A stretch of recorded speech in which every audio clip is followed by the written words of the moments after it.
Hello everyone, it's Julie from sproutsandstems.com here, and today's video is going to be how to repot propagated pothos.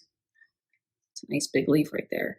So before I get into that, please take 2 seconds to subscribe to my channel so that you don't miss any new planting content from me. Any plants or supplies that I mentioned in my videos can always be found at the link in the video description. And for exclusive planting content and to get houseplant help, check out the links to my Patreon or YouTube membership also in the description.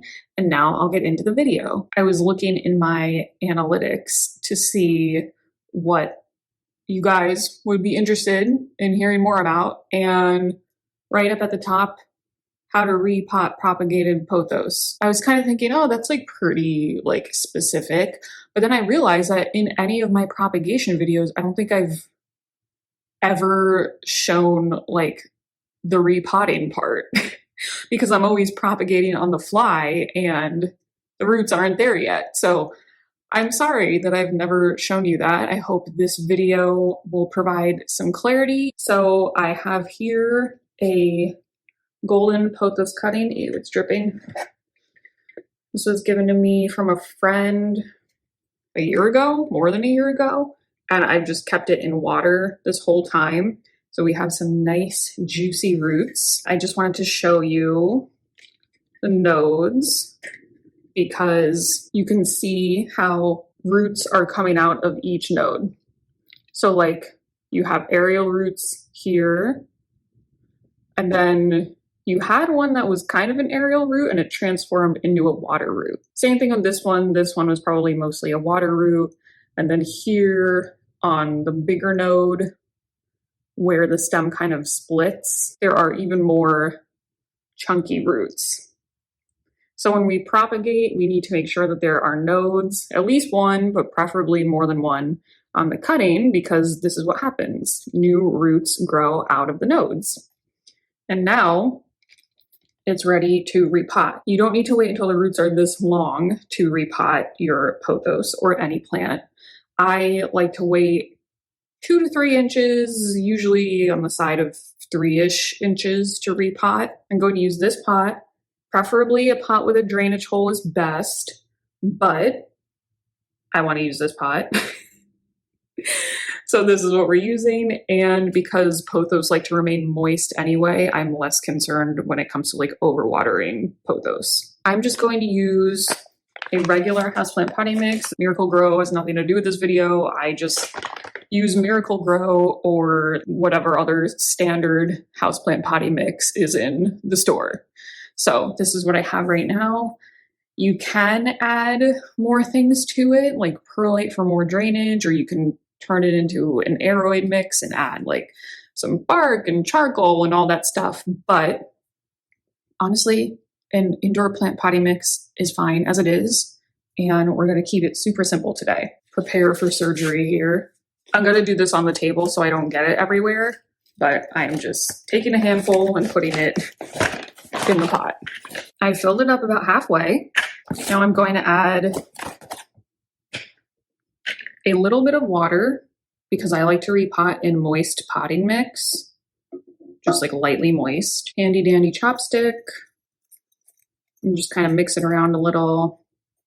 You can't really see it, but I'm making a little bit of a hole in the center. And there's a lot of roots. Sticking it in, kind of guiding the little bit of the stem that it has like into that hole. And that's pretty much what it looks like. You just like gather all the roots in there. And now I'm going to put more potting mix in so as to bury the roots. I should not be doing this on my couch right now. Right.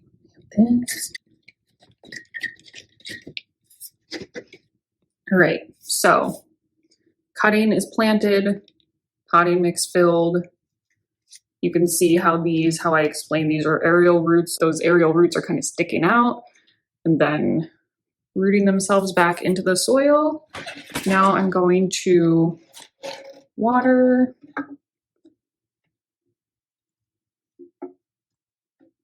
And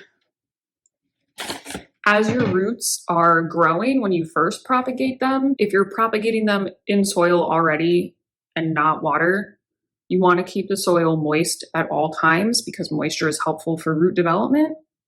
Once the roots are established, you can commence with the appropriate watering for that plant. Pothos like to remain moist anyway, so I'm going to continue doing that.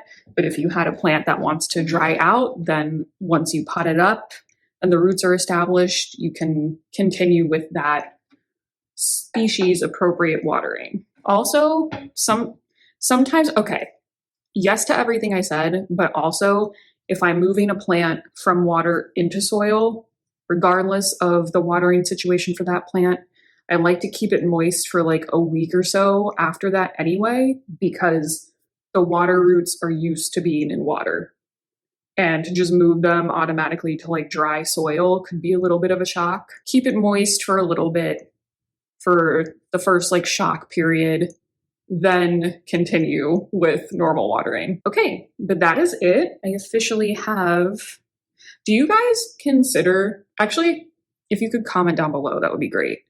Do you consider, is it a plant now, but it wasn't a plant when it was a cutting in water, even though it was like fully established and like growing in water? Like, what is a plant? Are cuttings in water considered plants? Anyway, now I definitely have a plant. So thanks so much for watching. Hope you enjoyed this video. I hope it was helpful, and I will see you guys next time.